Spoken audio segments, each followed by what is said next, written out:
সড়ক পরিবহন ও সেতুমন্ত্রী ওবায়দুল কাদের বলেছেন, ঈদের আগে 5 দিন ও পরে 7 দিন 24 ঘণ্টা ফিলিং স্টেশন খোলা থাকবে। এ সময় মানুষের ঢাকার প্রবেশ পথে ভোগান্তি কমাতে হাইওয়ে পুলিশ ও বিআরটিএ-কে বিশেষ নজরদারি রাখতে হবে।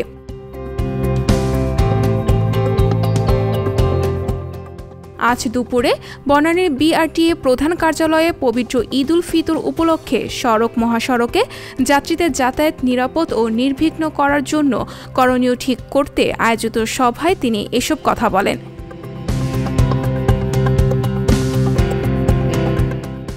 গাজীপুর বিআরটিএ প্রকল্পের ভোগান্তির অন্যতম কারণ উল্লেখ করেন ওবায়দুল কাদের। তিনি বলেন, বিআরটি প্রকল্প শেষ হওয়ার কথা বললেও শেষ হয় না।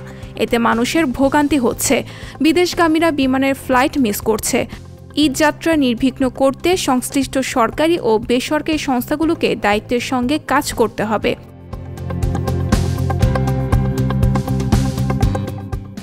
সড়কে অতিরিক্ত ভাড়া আদায় প্রসঙ্গে ওবায়দুল কাদের বলেন, অতিরিক্ত ভাড়া আদায় বন্ধ হচ্ছে না, কোথাও কোথাও কমেছে, কিন্তু বন্ধ হচ্ছে না।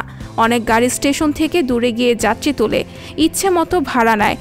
স্টেশনে একটা নজরদারি আছে, এ কারণে সেখান থেকে না নিয়ে কিছু দূরে গিয়ে রাস্তা থেকে ওঠায়।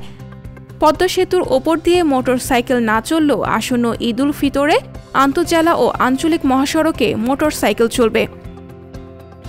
সঞ্জিতা শম্পা, সংবাদ প্রকাশ। সংবাদ, ফিচার ও অনুষ্ঠানের জন্য ভিজিট করুন সংবাদ প্রকাশের ওয়েবসাইট এবং যুক্ত থাকুন ফেসবুক পেজ ও ইউটিউব চ্যানেলের সঙ্গে।